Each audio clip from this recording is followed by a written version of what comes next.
반전 논쟁은 아까도 얘기했다시피 1860년대부터 있었다 그랬죠. 1860년대부터 있었고, 그러다가 특히 1870년대, 80년대가 되면은 자본주의 성격이 변화한다는 거죠. 자본주의 성격이 변화. 아까 제가 처음에 수정주의 얘기하면서 이런 수정주의가 나올 수 있게 된 아주 근본적인 원인이 하나가 있다고 그랬는데, 그게 바로 자본주의 성격의 변화예요.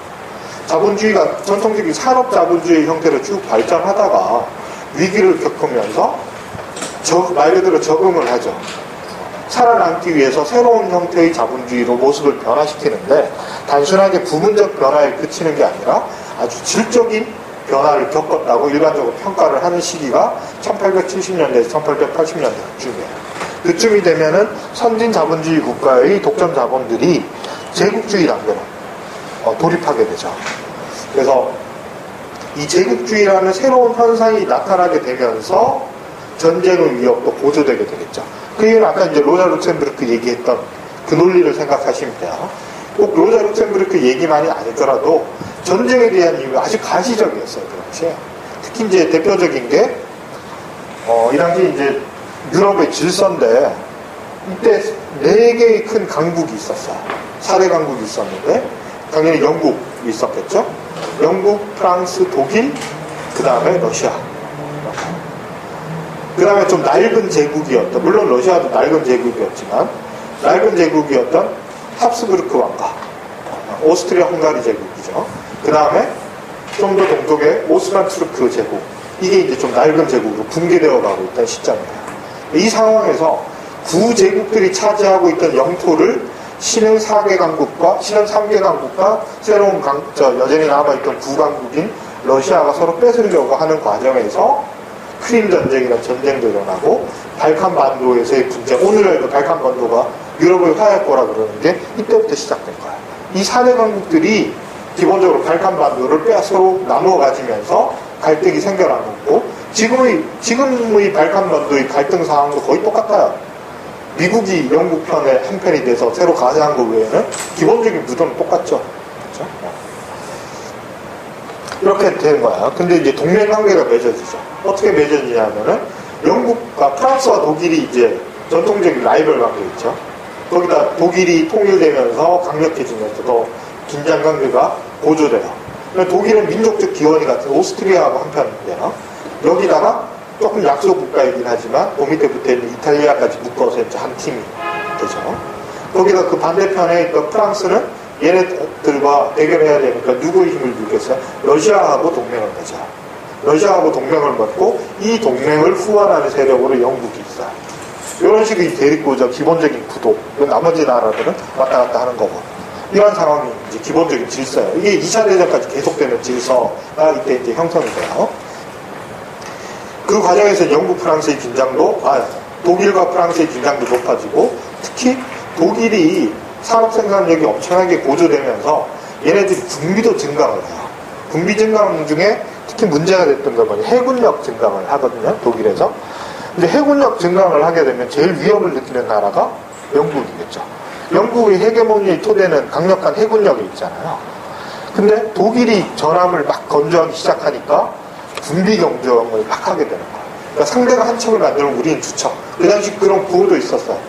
뭐 누가 한 척이면 우리는 두 척, 이런 식으로 계속 해군력을 증강시키고, 이걸 영국 사람들은 어떻게 받아들이냐 하면은 독일이 영국을 해협을 건너서 영국을 침략할 거라는 위협으로 받아들이게 되는 거예요. 이런 이제 긴장이 막 고조되는 상황이 유럽 내령 내부에서 나타나고, 유럽 내륙 바깥에서도 긴장 관계가 나타나는 게 바로 식민지를 둘러싼 무력 충돌이 실제로 발생을 하죠. 뭐 파쇼라 사건이라든지 모로코 위기라든지 중국에서의 아편전쟁 이후에 중국을 서구 열강들 막 나눠가지잖아요. 그런 경쟁이라든지 이런 방식으로 무력 충돌이 실제로 막 일어났기 때문에 이게 언제 전면화될지 모른다는 두려움이 엄청나게 강했던 거예요. 그렇게 되니까 막수주의자들은 당연히 전쟁에 반대한다고 그랬잖아요. 막수주의 입장에서는 전쟁을 찬성할 수가 없는 거예요. 거기다가 이 당시에 제국주의로 자본주의 성격이 전환되는 과정에 대해서 어떤 막수주의자들은 인식하고 있었고, 어떤 사람들은 그걸 반대하고 입장이 갈리긴 해요. 갈리긴 하지만 식민지 쟁탈이 격화됐다는 의미에서의 제국주의는 누구나 인식할 수 있는 상황이었거든요. 그래서 이 제국주의 전쟁이 전 세계적 규모로 확대될 거라는 두려움이 아주 널리 퍼져 있었고, 제국주의 전쟁에 대해서 당연히 막수주의자는 찬성할 수가 없는 거잖아요. 그렇죠? 찬성할 수가 없는 상황이 되니까 전쟁을 막기 위해서 우리 어떻게 해야 되느냐, 이런 논쟁을 막 하게 되는 거야. 자, 그런데 이렇게 심플한 문제, 논리적으로 따지면 이렇게 일치단계에서 반대되는 심플한 문제가 복잡해져요.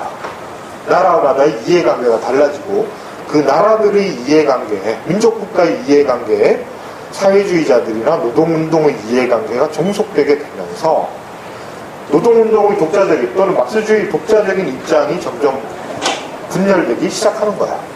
어떤 식으로 분열되냐, 그 과정을 이제 간단하게 볼 텐데, 첫 번째 우리가 전제해야 되는 게 방어전쟁이라는 논리가 있어요. 19세기 후반과 20세기 초반을 지배하던 아주 중요한 논리인데요. 반전 논쟁에서 이제 작용하던 논리인데, 그런 거예요. 사실은 원래는 프랑스 프러시아 전쟁 때 먼저 있었던 논리예요. 그러니까 프랑스 프러시아 전쟁은 형식적으로는 선전포고는 프랑스가 먼저 해요. 나폴레옹 3세가 먼저 했다 그랬잖아요. 그렇게 되니까 독일의 사회주의자들이 이거 어떻게 해야 되냐라는 게 고민에 빠지죠. 처음에는 전쟁하면 안 된다고 서로 반대해요. 프랑스의 사회주의자나 독일의 사회주의자들이 다 아주 적극적으로 전쟁 시도에 대해서 자국 정부에 대해서 비난해요. 비난을 했는데 결국은 프랑스가 먼저 선전포고를 해버렸단 말이에요. 그럼 독일 노동자들이 어떻게 돼요? 프랑스 노동자들은 답이 뻔하죠. 자기 자국 정부에 반대해야 되잖아요. 자국 정부가 먼저 공격을 했으니까 전쟁 반대하는 입장에서 전쟁 중단하라고 해야 되죠. 근데 독일 노동자들은 독일이 침략을 받았잖아요.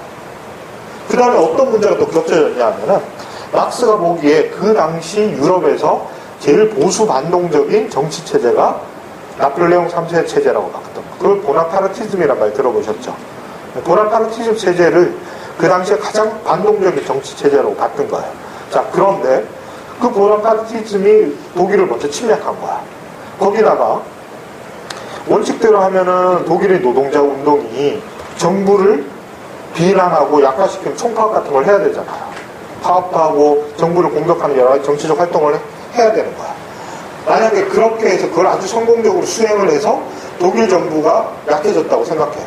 그래서 파업하면 당장 군수품 보급이나 뭐 병력 보급 막 될 거 아니에요. 그럼 전쟁이 쉽게 지겠죠. 그럼 어떻게 되겠어요? 보나파르티즘이 독일을 점령해서 이 반동적인 정치체제가 그나마 성장해 있던 독일의 노동운동을 다 진압해 버릴 거다. 이런 두려움이 생기겠죠. 그럼 이거 어떻게 해야 되지? 우리가 전쟁에 반대하는 것까지 좋은데, 전쟁 반대해서 만약에 독일 정부만 상대로 독일 노동운동이 반대하면 괜찮은데, 두 나라가 전쟁을 하고 특히 프랑스가 먼저 침략을 했고 프랑스가 더 반동적인 정치체제인 상황에서 독일 정부를 반대해서 독일 정부 만약에 전쟁이 져버리면 독일 노동운동 자체가 붕괴될 거 아니야. 그럼 어떡해? 그렇게 되니까 나오게 된 논리가 방어전쟁 논리야. 전쟁에는 두 가지가 있는데 공격전쟁과 방어전쟁이 있다는 거예요.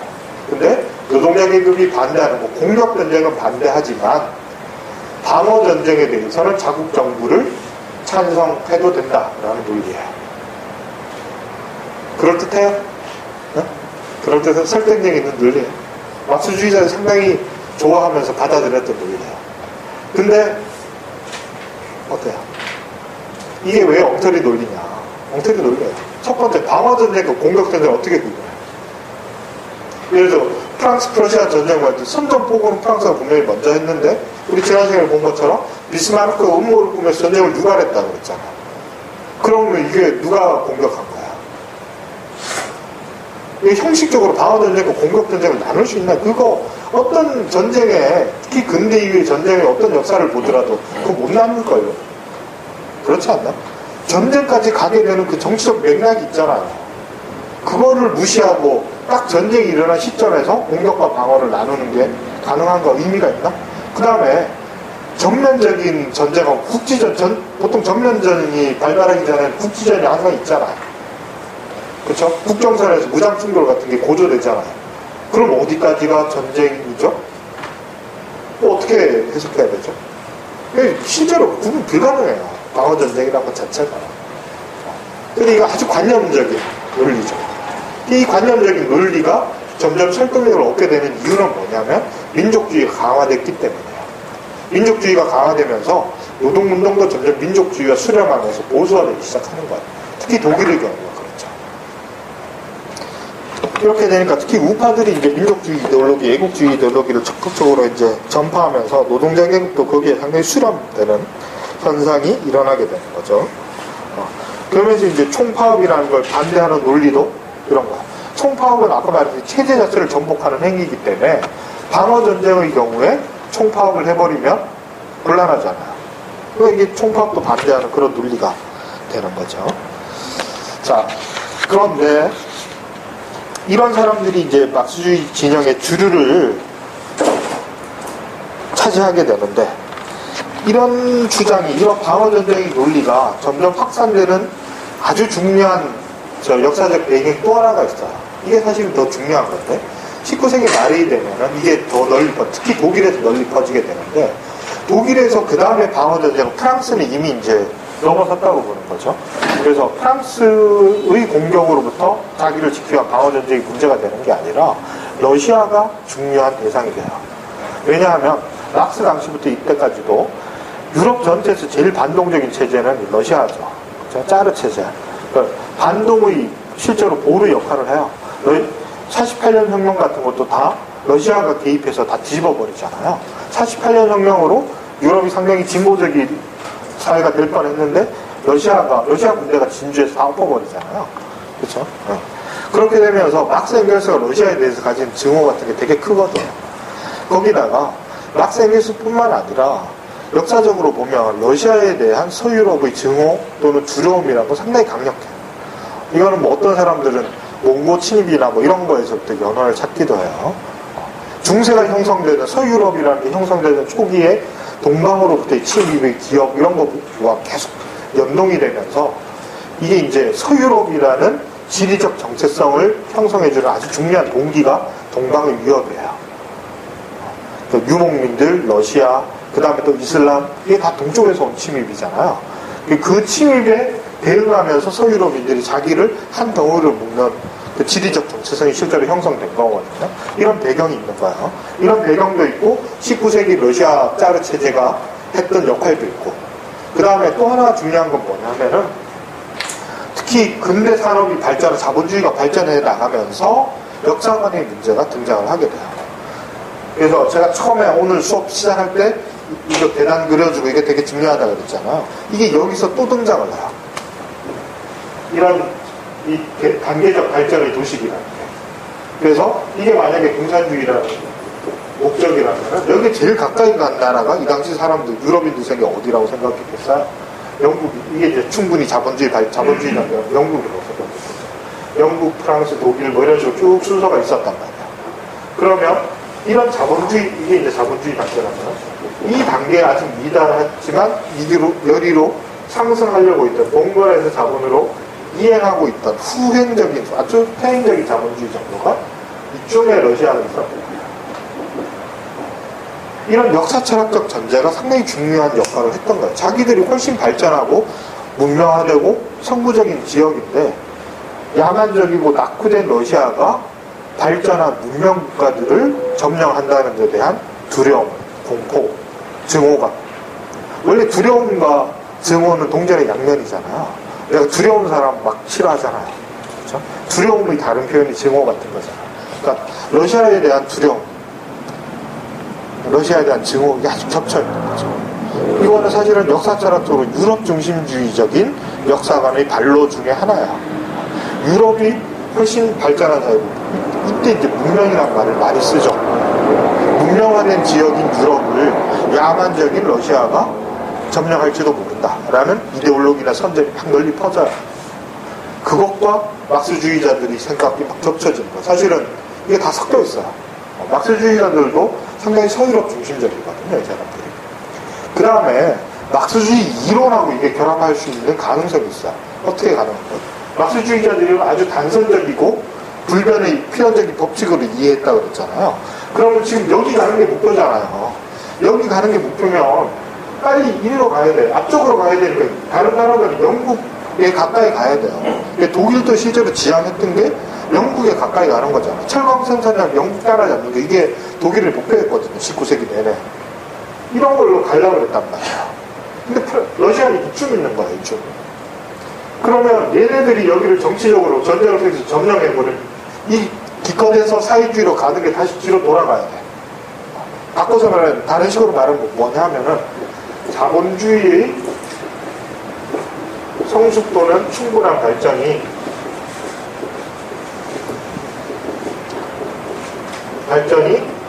사회주의의 전제잖아요. 그렇죠? 자, 그런데 러시아는 자본주의가 아직 충분히 발전도 못한 나라. 이 나라가 자본주의가 그나마 성숙한 나라들을 다 뒤집어버리는 사회주의로 가는 거는 더 힘들어지겠잖아요. 역사의 발전을 가로막는다고 본 거야, 러시아가. 그래서 이 퇴행적인 러시아, 야만적인 러시아에 대한 적대감이 막스주의 진영 내에 상당히 널리 퍼져 있죠. 이거는 독일인들이 민족주의적, 쇼비니즘적인 정서, 그 다음에 유럽 중심주의적인 일반적인 정서, 계몽주의적인 이 역사관, 이런 것들이 다 뒤섞여 있어요. 뒤섞여 있으면서 이런 현상들이 나타나고, 이게 이제 전쟁 문제에 대해서 표현된 게 바로 방어전쟁이란 논리예요. 그래서 독일에서 특히 방어전쟁 논리는 그거야. 독일과 러시아가 만약에 전쟁을 한다면, 독일은 노동운동이 그 당시에 제일 발달했잖아요. 막스주의 운동이 제일 발달한 나라인데, 러시아는 막스주의 운동이 거의 전혀 없는 나라입니다. 근데, 당연히, 그래서 두 나라가 전쟁을 해서 노동자 계급이 각국의 정부를 반대하는 활동을 한다. 이게 이제 막스주의 전제인데, 그러면 러시아에서는 거의 아무런 반정부 활동이 없을 거고, 독일에서는 아주 강력한 반정부 활동이 있게 될 거잖아요. 논리적으로만 보면은. 그러면 독일 정부가 약화돼서 전쟁이 러시아가 이기게 되면 역사를 되돌리게 될 거란 말이에요. 이게 방어전쟁의 논리예요. 이게 계속 반복되는 거예요. 러시아에 대한 두려움. 근데 이게 냉전 시대 때 그대로 반복돼요. 그렇죠? 동서양진영이란 말을 만들어냈잖아요. 이게 동방에 대한 유럽인들, 서구인들이 두려움을 부추기기 위해서 만들어낸 말이에요. 공산주의하고 동방, 그 다음에 러시아, 몽고, 이걸 막 이미지를 막 뒤섞어버린 거예요. 그래서 우리가 스탈린주의 하면 떠올리는 야만적인 이미지가 실제로 영화 같은 거 잘 보시면 몽고인들, 징기스칸 이런 걸 묘사하는 거랑 스탈린 시대 소련 묘사하는 거 되게 비슷해요. 이미지가 겹쳐 있어요. 의도적으로 그렇게 한 거예요, 냉전 시대 때. 이 뿌리가 19세기 말부터 있었어요. 그러니까 사실은 좀 더 근본적으로 보면 유럽 중심주의의 부작용이라고 볼 수 있죠. 막스주의도 유럽 중심주의로부터 절대로 자유롭지 못하거든요. 그러니까 서유럽이 훨씬 발전한 사회다라는 그 이데올로기적 전제가 깔려있는 거예요. 자, 그 다음에, 그래서 이제 이런 주장들이 주류였지만, 아까 봤던 혁명적 사회민주주의자들은 여기에 대해서 아주 극도로 반대하는 입장을 갖고 있었어요. 그러니까 수정주의가 사실은 여기서 반전 논쟁에서 방어 전쟁의 논리를 주장했던 사람들은 대체로 수정주의자들이에요. 그리고 방어 전쟁의 논리를 비판했던 사람은 대부분 혁명적 사회민주주의자들이에요. 정치적 입장에 따라서 이 논쟁에서 입장도 다 갈라지는 거예요. 총파업만 조금 예외적인데 대체로 수정주의자들은 총파업 반대하겠죠. 과격하다고. 그리고 반대로 혁명적 사회민주주의자들은 총파업을 많이 찬성하는 입장인데 아주 예외적인 사람이 두 사람 있는데 베른슈타인하고 장 조레스라는 프랑스 사회민주주의 지도자예요. 그러니까 베른슈타인은 그냥 전술적인 차원에서 전술적으로 이렇게 총파업이 유효할 수도 있겠다 그런 차원의 얘기를 했는데 조레스가 왜 총파업을 찬성하냐 하면은 아까 아나코 생디칼리즘이 프랑스에서 세력이 강했다 그랬잖아요. 그렇죠? 그래서 프랑스 사회주의자들이 전쟁에 반대하는 투쟁을 할 때 힘을 모아야지 힘이 세져서 전쟁을 효과적으로 막을 수 있다고 생각을 했고 그래서 사회주의 진영을 다 통합하려고 되게 노력을 했던 사람이에요. 그러니까 조레스는 수정주의자예요. 아주 이제 수정주의자였고 뭐라 그래야 될까 유화적인 전술을 구사하던 개량주의적인 전술을 주장하던 사람이에요. 대표적으로. 근데 반전 문제에 있어서는 되게 원론적인 입장. 반전 투쟁을 제일 열심히 했던 사회주의자가 조레스예요. 사실 카우치케나 베른슈타인 이런 사람들 반전투쟁 거의 안 해요. 전쟁을 사실 다 찬성해요. 결국은 다 찬성해요. 그게 되게 좀 역설적이죠. 그게 뭐가 역설적이냐면 아까도 폭력 얘기했잖아요. 그래서 막스주의에 대한 부정적 이미지가 폭력 문제가 이렇게 덧치게 되면서 막스주의에 대한 지금의 부정적인 반대하는 여론이 상당히 널리 퍼진 건데, 정말로 그 물리적 폭력이라는 한정된 의미로 보더라도 3인주의가 더 폭력적인지 혁명적 막스주의, 공산주의자들이 더 폭력적인지 한번 딱 깨놓고 계산 한번 해봐요. 1차 대전, 2차 세계대전을 죽은 사람이 더 많아요? 혁명으로 죽은 사람이 더 많아요? 그 계산, 비교의 상대가 아니잖아요, 그건. 그쵸? 근데 왜 3인주의자들은 전쟁에 다 찬성했는데, 왜 3인주의는 지금도 평화적이고 온건한 노선을 가는 정치 노선이라는 이미지를 갖고 있죠? 너무 이상하지 않아요? 다 거짓말이잖아요. 실제로 거짓말이에요. 근데 너무 이상하죠? 조레스가 바로 그 얘기를 해요. 반전 주장을 하면서. 조레스가 전쟁에 왜 반대해야 되나? 전쟁에 반대하면서 총파업까지 지지해요. 왜냐면 아랍 생각하겠습니다. 통일전선을 하려고. 그걸 받아들여. 나중에 어디까지나 하면 혁명적 공기도 할 수 있다 그래요. 조레스가. 수정주의자가 갑자기 왜? 이 사람은 진짜로 전쟁을 막고 싶어 했거든. 그래서 어떻게 되죠? 1차 세계대전 직전에 암살당해요. 극우민족주의자가. 근데 그 정도로 열심히 반전을 때했던 막스주의자가 서유럽에 사실은 거의 없어요. 거의 없는데, 그래서 아주 예외적으로 총파업에 찬성했던 사람인데, 이 사람이 반전 주장을 하면서 어떤 얘기를 하냐면, 우리, 아까 제가 얘기했던 그 논리가 조레스가 하는, 우리 계산 한번 해보자는 거예요. 솔직히 계산 한번 해보자. 혁명 일으키면 사상자가 많이 발생할 거 자기도 인정해. 근데 혁명으로 죽을 사람이 더 많을까? 전쟁이 일어나서 전쟁으로 죽을 사람이 더 많을까? 한번 생각해보자. 10,000배? 한 1,000,000배 되지 않을까요? 실제로 1차 세계대전 어느 정도 한 2,000만 죽었죠. 1,500에서 2,000만 정도 사상자 났다.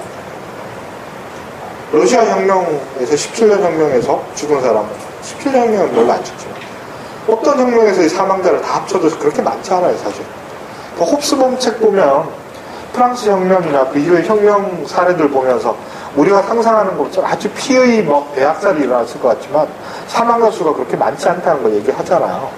그렇죠? 여러 가지 이유가 있긴 했지만 너무나 심플한 계산이잖아요. 사람이 죽는 건 정말 비극적이고 끔찍한 일이고 막아야 되는 일이긴 하지만 피할 수 없는 상황이라면 최소한 사망자나 희생자를 줄여야 되는 게 상식적인 거잖아요. 근데 자본가들도 그런 계산을 할 텐데 심지어 막스주의자라는 사람들이 반대의 계산을 해서 결정을 내린 거예요. 너무 이상하죠. 그것도 그 전의 행상? 폭력혁명, 무장에 의한 동기를 하는 폭력적인 놈들이기 때문에 혁명적 사회민주주의자들은 틀린 거야 라고 비난하던 3인주의자들이 전쟁을 찬성한 거야. 자기 말을 뒤집은 거 아니야.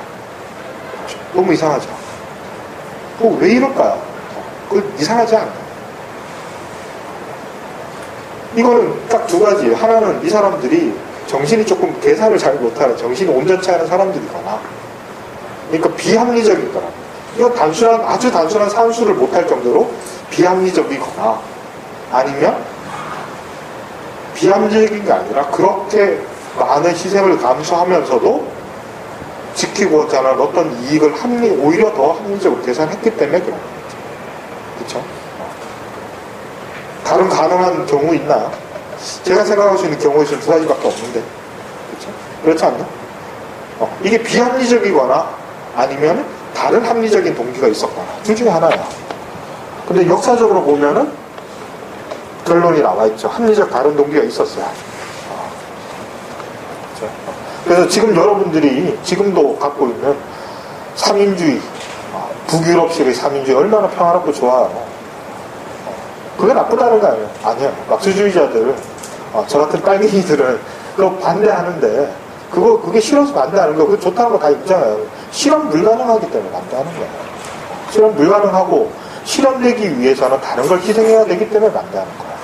근데 똑같은 논리가 이 당시에도 이제 논쟁이 이루어지는 거예요. 근데, 그래서 어쨌든, 그 수정주의자들이 아닌 혁명적 사회민주주의자들은 철저하게 전쟁에 반대를 하죠. 그래서 그 논쟁이 하이라이트가 있는 게 1907년이에요. 1907년에 제2인터내셔널 대회가 독일의 슈투트가르트라는 곳에서 열리는데 이게 역사적으로 아주 중요한 대회예요. 여기서 두 개의 결의안이 나와요. 이 두 개의 결의안이 역사적으로 아주 중요한 겁니다. 하나는 바로 반전 논쟁에 대한 결의안, 전쟁에 대한 결의안이 나오는데 이게 나오게 되는 과정이 좀 코미디예요. 무슨 얘기냐면은 전쟁에 대한 반대는 입으로는 다 반대를 해야 되잖아요. 심지어 전쟁이 터지기 며칠 전에도 사회주의자들 다 반대해요. 눈물 줄줄 흘리면서 막 반대해요. 전쟁이라면 큰일이야. 막 슬퍼하고 막 그래요. 말로는 다 반대를 하는데 속으로는 할 수 없다고 생각해요. 그래서 전반적인 분위기는 전쟁이 일어나도 할 수 없어 라는 속으로는 다 생각하고 있었는데 아무도 대놓고 말하지 못하는 상황에서 이제 결론이 잘 안 나는 거야. 결론이 잘 안 나니까 소위원회를 하나 구성을 해요. 그래서 전쟁 문제에 대한 인터내셔널 입장을 소위원회에다가 결의안 작성을 위임을 해요. 근데 소위원회에 딱 들어간 놈들이 이제 빨갱이들만 들어간 거야. 주류들이 안 들어가고 주축 이른 사람이 세 사람이 레닌, 로자 룩셈부르크, 나중에 이제 멘셰비키 지도자가 되는 마르토프. 이 세 사람이 이 당시에 혁명적 사회민주주의의 제일 주축 인물이에요. 이 사람들이 소위원회에 들어 자기들 멋대로 결의안을 작성해버리는 거야. 그래서 대회 마지막 날 결의안이 총회에 제시가 됐는데 다른 결의안도 많잖아요. 읽어보지도 않죠. 급하니까 읽지도 않고 그냥 만장일치 박수치고 끝내버려요. 그럼 나중에 집에 가서 보니까 이상한 말이 쓰여있는 거야. 그냥 아무도 안 지키죠. 그 결의안에 도대체 무슨 말이 쓰여있었냐, 이게 중요한 거죠. 제일 마지막 부분에, 특히 마지막 부분이 이게 중요한데요.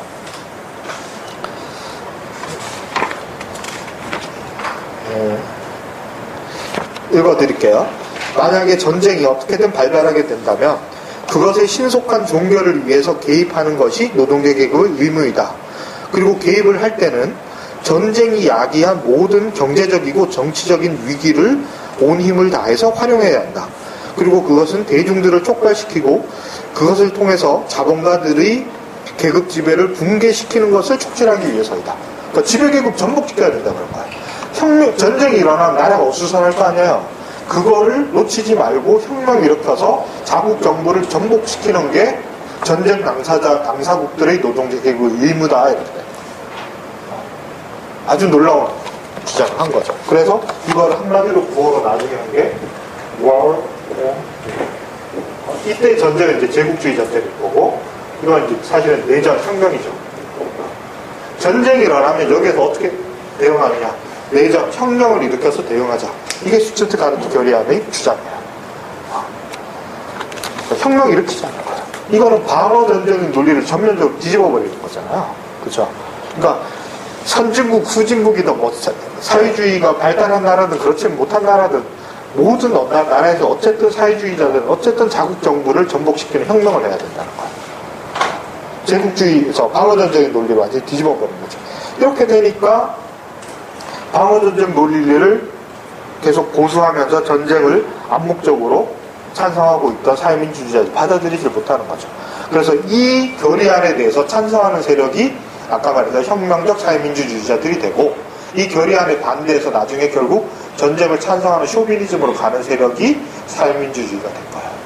오늘날 유럽의 사민주의의 기원은 여기 있어요. 제국주의 전쟁을 찬성한 세력들이 그대로 계속 있는 거예요. 그리고 그 노선도 그대로 이어진 거예요. 오늘날 사민주의자는 그렇게 평화적이가 젠틀한 사람들이 아니에요. 근데 그 얘기는 안 하죠. 1차 대전 찬성하는 얘기 안 하죠. 자기들이 역사적 과거 절대 얘기 안 하죠. 근데 그런 맥락, 그렇게 해서 사민주의가 생겨난 거예요. 문제는 얘네들이 도덕적으로 나쁜 놈인데 이 얘기 하려는 게 아니라 막스주의자는 도덕 없다 그래서 저는 별로 도덕적인 사람 아니에요. 도덕적으로 평가하는 건 정말 관념적인 평가였어요. 그게 아니라 사민주의를 성립하게 한 물적 토대가 뭐냐라는 거예요. 그 제국주의 전쟁이에요. 제국주의 전쟁. 이거에 근거해서 사민주의가 성립하고 유지되고 지금 오늘까지 내려온 거예요. 그렇기 때문에 사민주의가, 그래서 역사적으로 봤을 때 사민주의 주장이 틀렸다는 게 아니라 사민주의 주장을 현실적으로 실현하기 위해서는 제국주의에 근거해야 됐다는 게 역사적 경험이잖아요. 그렇다면은 제국주의 없이 사민주의 정책이 실현 가능하냐를 당연히 물어봐야 되잖아요. 근데 그걸 안 물어봐, 자꾸. 안 물어보고 맨날 핀란드 모델 그랬다가, 네덜란드 모델 그랬다가, 독일 모델 그랬다가. 그것만 자꾸 바꿔가면서 이거 얼마나 좋아. 이 얘기만 하잖아요. 좋은지 누가 모르나. 그렇잖아. 뭐 맛있는 거 먹으면 다 알죠. 맛있는 거 누가 모르나. 사 먹을 돈이 없어서 문제지. 그 얘기를 안 한단 말이야. 그쵸? 그거를 얘기하는 게 올바른 순서다는 얘기예요. 그걸 이제 역사가 보여줬다는 거야. 자, 이렇게 하면서 막스주의 가장 큰 두 가지 흐름, 20세기 막스주의 큰 넓은 의미에서의 막스주의 두 가지 흐름이라는 거는 소련을 중심으로 한 현실사회주의가 하나가 있었고, 또 하나가 서유를 중심으로 한 삼인주의. 이 두 흐름이 좌파의 큰 흐름이잖아요. 이 두 흐름을 낳은 계기가 바로 이 반전 논쟁이다, 이거야. 20세기의 좌파의 정치 질서를 만들어낸 논쟁이 바로 반전 논쟁이에요. 여기에 대해서 어떤 입장을 가졌느냐에 따라서 두 분파로 크게 나눠진 거예요. 그 다음에 이 반전 논쟁은 전쟁이 제국주의 전쟁이니까, 제국주의라는 거는 필연적으로 식민지를 그 구성 요소로 하는 거니까, 식민지 논쟁하고 반전 논쟁은 사실 거의 하나의 논쟁이에요. 하나의 논쟁으로 엮여있는 논쟁이에요. 그래서 이 반전 논쟁에 대한 이 사람들의, 사회주의자들의 입장 차이는 식민지 논쟁에서도 거의 그대로 반영이 돼요. 그래서 식민지 논쟁 오늘 한 시간에, 다음 시간 초반부에 할 텐데, 미리 좀 이제 오늘 얘기한 것과 다음 시간에 얘기한 식민지 논쟁을 묶어서 정리를 하면은 이런 거예요. 붕괴론이 가장 근본적인 입장 차이가 있죠. 붕괴론에 대해서 찬성하는 세력이 있고 반대하는 세력이 있다고 했어요. 그래서 붕괴론에 대해서 반대하는 세력이 수정주의자가 된 거죠. 그 사람들이 수정주의가 된 거고, 수정주의는 또 전쟁을 찬성하게 돼요. 그리고 전쟁에 반대하는 수단으로서의 총파업에 대해서 다는 아니지만 대체적으로 총파업은 부정하게 돼요. 그리고 나중에 보겠지만 이 사람들은 식민지를 옹호해요. 식민지 사람들을 옹호한다는 게 아니라 식민지 지배라는 것을 옹호해요. 식민 지배라고 합시다. 식민 지배를 옹호해요.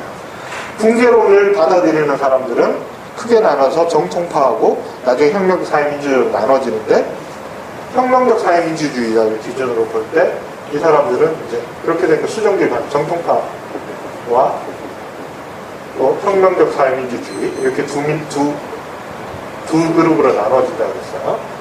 자, 그 다음에 이 사람들은 전쟁에 대해서 반대해요. 그 다음에 총파업에 대해서는 얘네들은 반대하고 얘네들은 대체로 찬성하고 이렇게 나눠잖아. 그 다음에 식민지배에 대해서는 다 반대해요. 이런 구도를 보이게 돼요.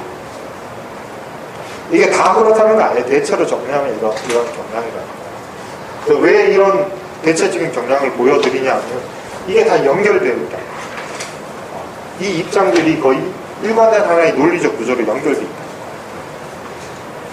그래서 이제 식민지 문제가 사실은 하이라이트인데요. 식민지 문제를 통해서 식민지에 대한 입장 차이, 또 조금 더 정확하게 말하면 제국주의에 대한 입장 차이를 통해서 레닌주의가 등장하는 거예요. 레닌주의 또는 이제 이후의 스탈린 체제가 이런 맥락에서 등장하게 된다. 그래서 다음 시간에는 그 식민지 논쟁하고 이 식민지 논쟁이 어떻게 해서 서유럽의 막스주의와 동구에서 현실화되게 되는 막스주의, 소련을 중심으로 한 막스주의로 발전하게 됩니다. 그 과정을 러시아 혁명의 역사적 사례와 함께 설명을 드립니다. 자, 오늘은 여기까지 하고 질문, 오늘 너무 많이 했죠?